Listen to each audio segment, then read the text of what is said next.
right, well, hello everybody and welcome to the Mayor Greg Fischer podcast. I am Greg Fischer and we're going to be talking about some really exciting innovation work happening in our city right now. It's one of the things we really pride ourselves on here in Louisville, and that includes the work with digital inclusion and smart cities that's coming out of the Office for Civic Innovation and Technology to the exciting things happening with the entrepreneurial community we have. And I'm proud of, we created this whole concept about what is civic innovation. We were the first city or state to do that in the country, so we've got a lot of groundbreaking work in that area, both within metro government, but within our city as well. So on this episode, we're talking with one of the people whose organization has been and is and will be at the forefront of that innovative work, and that's Larry Portaro. He's the executive director of FirstBuild. So Larry, I really thank you for being with us here today. Thank you so much, Mayor Fischer. I really appreciate the opportunity to come in and talk about making and innovation. Well, you guys have been at the forefront of this work globally with really some whole concepts about what innovation is, and obviously the mothership being GE Appliances behind this. I think we really have to look back on, where were we, 4 or 5 years ago probably when FirstBuild? 5 years. This is our 5th anniversary. So how did it start and what is it? Well, FirstBuild, first and foremost, is a destination for makers and creatives in our area. We want to be open to those to come into our doors and create what they'd like to see for the home or for themselves. We're a part of GE Appliances, as you said, and our mission, our purpose is to really work directly with makers and consumers and customers to create what they envision, in hopes of being able to graduate those products to our parent to be able to bring them to market. And so back in the day when we started FirstBuild, and the city was involved with that, we were really proud to do that. There were some challenges within, the GE was really courageous enough to expose. It's like we're trying to make our new product development cycle go more fast, more rapid. Absolutely. So there was a concept of opening up challenges to work on. Is that still part of FirstBuild, and then how has that come along? Absolutely. So again, FirstBuild really was kind of created from the mind's eye of Kevin Nolan, who at the time was our Vice President of Engineering. He's now our CEO. And it was to really, one, make us more competitive by being able to allow us to take right-sized risks, to try innovation that maybe a more established or very large company may not try, and work directly with consumers and makers to be able to build real things for people to be able to value. We do that through design challenges, we do it through hackathons, we do it from just being open every day and allowing people to come in and see what we're working on and comment and be a part of it. And then you have your own facility, you're not part of Appliance Park. So tell us a little bit about your facility, where you're at, what kind of capabilities you have in there. Yeah, we have a wonderful facility. We're actually on the University of Louisville campus, and we are very excited about being there because it's a crossroads of thought and innovation for our area. We have 35,000 square feet under roof, where we have a retail space, a maker space, and a full micro factory where we can fabricate pretty much anything for the home. And almost all of our equipment is open to the community to be able to use maybe in a project with us, or maybe a passion project that they have for themselves. And that's the culture that we want to create. Yeah. And that partnership was really important when this came together. It was, okay, how do we maximize Louisville's reputation for innovation? So the city was a partner. How do we bring in U of L, the Speed School, and all the university capabilities? And what was really needed was, how do you have a corporate anchor that believed in innovation like GE Appliances? So it took that partnership to really make this thing happen in a relatively short period of time. Now people visit you from all over the world to, Absolutely. Let's say, a young budding entrepreneur or inventor in Louisville that he might be 12 years old. So tell us about the people that come through FirstBuild, because it is a really fun and exciting place to visit. Who comes there and what kind of projects do they work on? It is wonderful to have an open space where people feel welcome. So we certainly have students, we have entrepreneurs, we have hobbyists, makers, artists, creatives. Being on the University of Louisville campus, being a Research One level university, with the medical school and the art school and the engineering school, it's a great place for people to come and be able to have access to tools and creative processes to be able to make. But it's also great just to have young people coming in and working on their science fair project, people maybe just making something for their home, or people that just want to be around other like-minded creatives and be recognized for their talents. So you got, let's talk about what's the largest volume product that's been ideated and created out of FirstBuild on one hand. Okay. And then on the second, what is the weirdest, strangest, most interesting one-off that's come off out of there as well? So first, what's the biggest scale Well, yeah, product? so one of those questions is easy. Certainly by popularity and success, the Opal Nugget Ice Maker. I love that machine. Oh, thank you. So do a lot of other folks, thankfully. That was an idea, that actually came from an idea from an engineer at GE Appliances that wanted to make sure that it was seen and valued for what it could be as a device. And what's wonderful is we were able to take that and work with our community on various design challenges and just make a product that people could fall in love with. We didn't invent Nugget Ice, but this is a product that sits on your countertop, makes ice the star, and it's that crunchy ice that people love to have. Oh, I love make ice the star. My early career was in ice and ice dispensing, so I know a lot about ice. I understand. And that Opal awesome. Nugget Ice Maker, man, when that came out, I said, this is going to be a hit. So that's been a good seller for you. That's been a wonderful seller for us. And then when you think about other devices that have come from us, there have been some unique devices that have come. We certainly, from maybe a unique or niche market kind of piece, we certainly work with people, but we also work with local creatives that maybe aren't makers, but makers in other venues.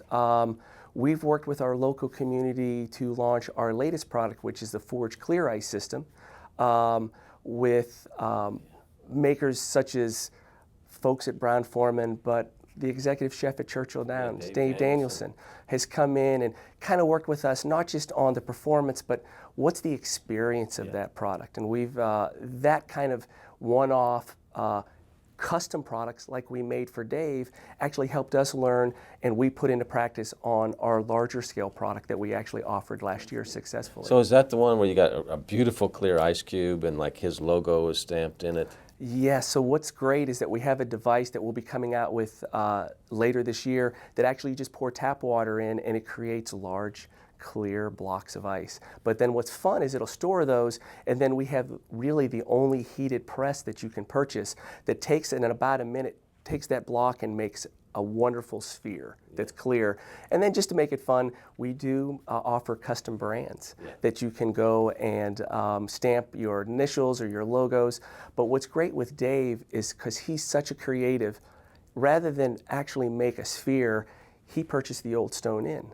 So he brought us the stone from the old Stone Inn, which we scanned, and actually his press presses out the stone. Yeah, no, Dave's extraordinary. He's one of the top chefs in the entire world. We're just blessed that he's here in our city, executive chef at Churchill Downs. So he can do everything from feed the Kentucky Derby crowd to a small, intimate, one-off type of dinner at Old Stone Inn.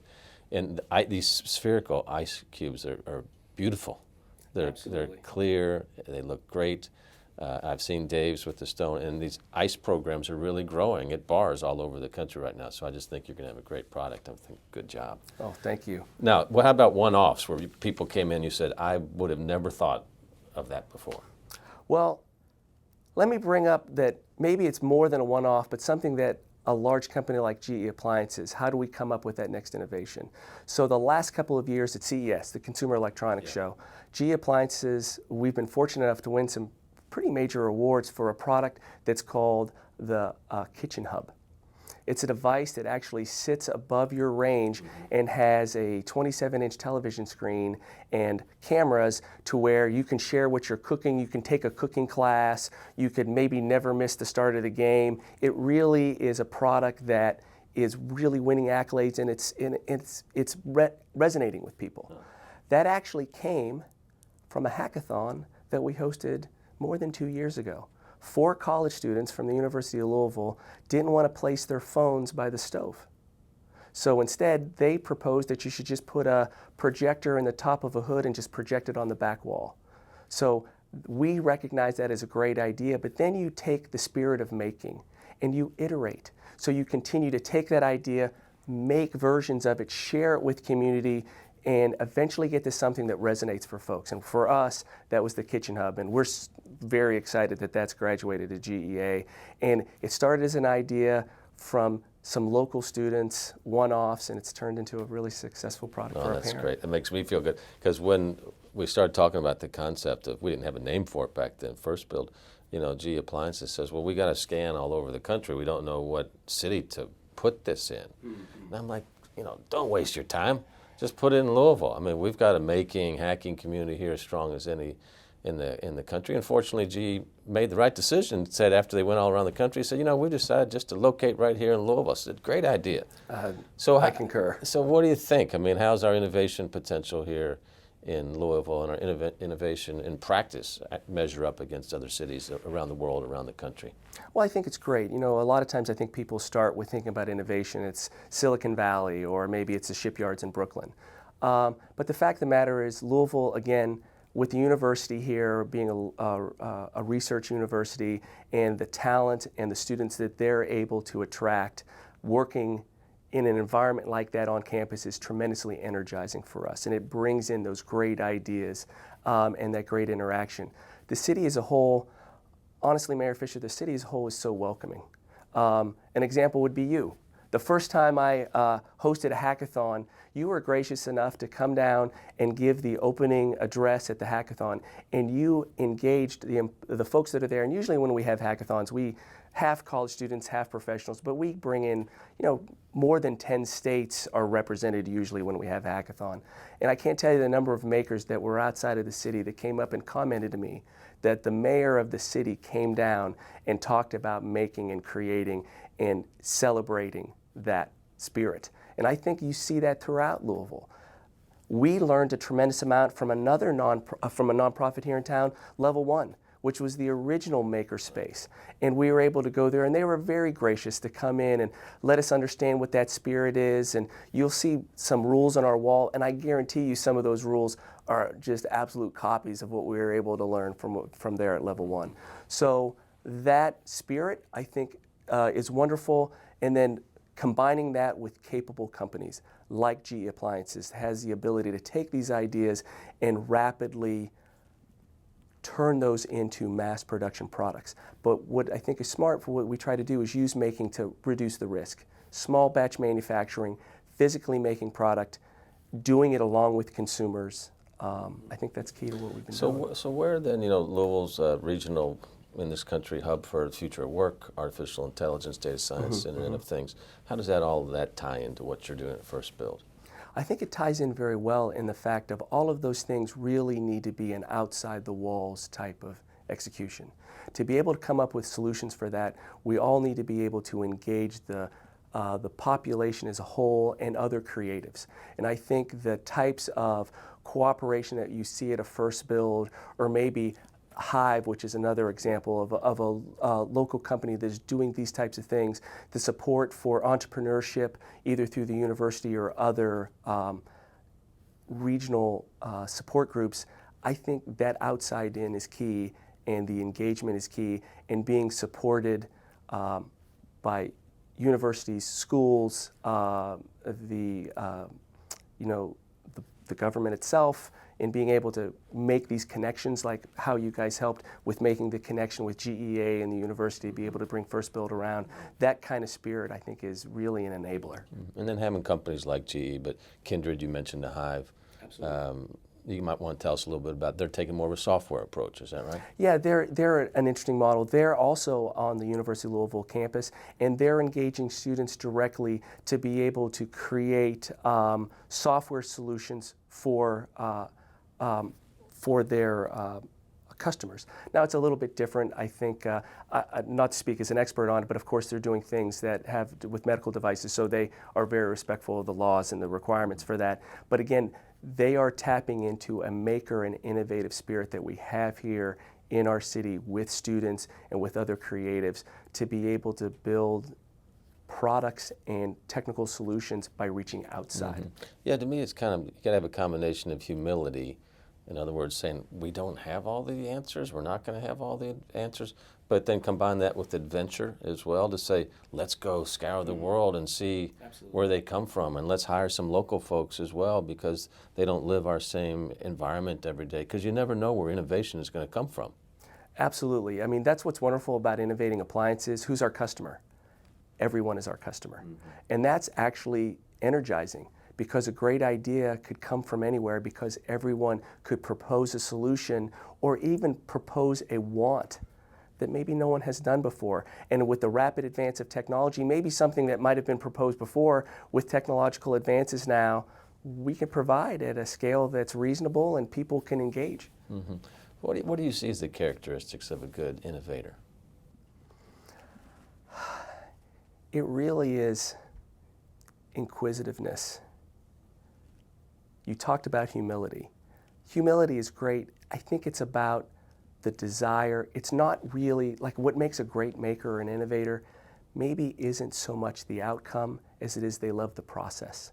They love the process of interacting, of making, of sharing what those things are. Those kinds of traits, I think, allow people to move beyond their own circle to involve others, and then ultimately the more people you involve, you're simply going to come up with more effective solutions that are representative of a bigger opportunity. We had a guy that lived in Louisville. He failed, I think, about 1,000 times, and he invented something called a light bulb. He had a little something to do with GE. I've heard of that guy. Yeah, that Thomas guy. Edison. Yeah, he's. I heard that guy. Yeah, he had a small impact. But what's the role of failure in making? Well, I think the ability to create a culture where it's not about failing, it's about right-sized trying, and that it's constantly about making and iterating. You haven't failed, you simply are continuing to iterate to get the best outcome. People are always afraid to fail, right? It's such a negative word. That's one of the reasons why I think FirstBuild has been successful and was really bright about how GE Appliances thought through it. We're small on purpose. It's like being a gymnast. You know you're going to fall. You're a gymnast. You just want to fall appropriately, right? You don't want to break your arm. So for our standpoint, we'll try things. We'll make very small batches where maybe a large company, you're all in on a bet. It's all or nothing. Let's tool this thing up. At FirstBuild, with the maker spirit, with interacting with makers and creatives, having our additive and other types of technologies that we have there to be able to create, we can try small batches, provide them to people, get feedback, and iterate, and eventually get to something that people are passionate about. You know, I think one of the great imperatives of our day is how do we make exciting concepts like FirstBuild open to everybody? And I know openness is a big driving value for you all. You know, to us, when you think about innovation, I can't help but think about being inclusive is tremendously important about being innovative. Because quite frankly, we're trying to come up for solutions for our customers. So we need to look like our customers. We need to be open to have them come in and interact with us, to be open to their feedback. It's maybe gets back a little bit to your humility comment of understanding that, you know, that's empowering. The other thing about openness that people don't think about too is it's very energizing. Having somebody passionate enough to come in and interact with you about what you're working on. So many technologists and creatives, they're behind a fence, they're behind a wall, they're in secret. You know, what's wonderful about being open and engaging community is that it's not just what you learn, it's how you're empowered, it's how you're energized.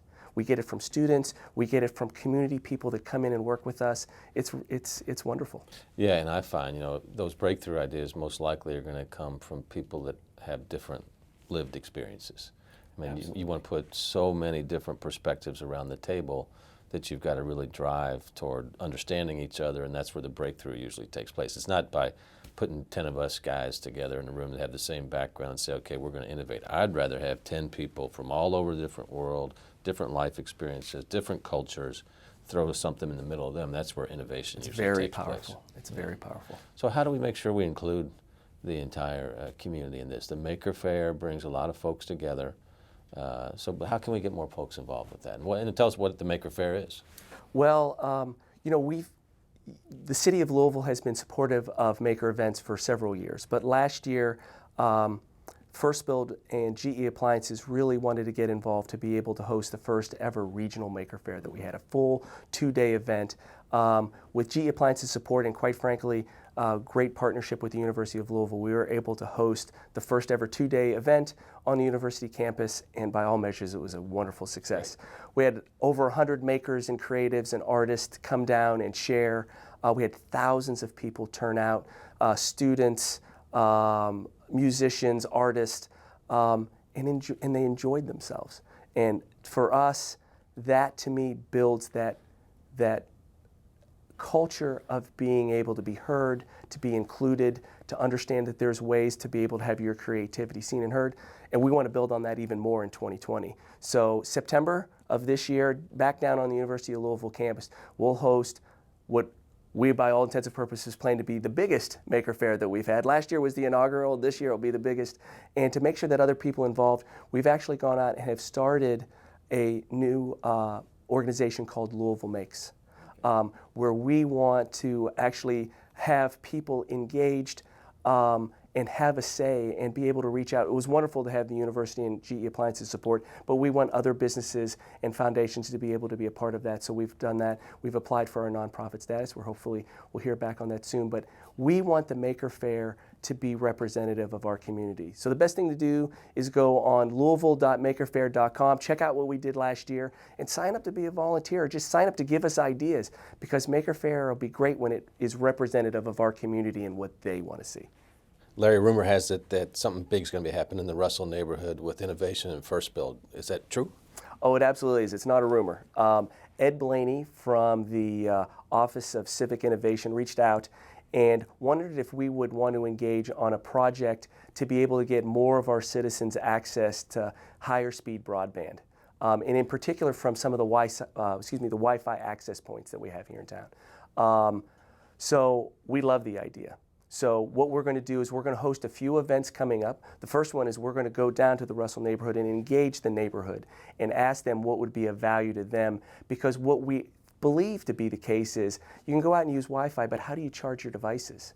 So what we think is going to be the solution is we need to come up with a Wi-Fi charging station that could be outdoor, easy to use. And if that's the case, if that's the feedback we get from those residents, we want to host an open hackathon at FirstBuild in February during Engineers Week on that Wednesday, and engage the community. And we want to co-create a solution that we hope could be actually maybe crowd-made or crowd-funded by the community itself. So maybe it goes into Russell, but maybe we could replicate it in other neighborhoods too.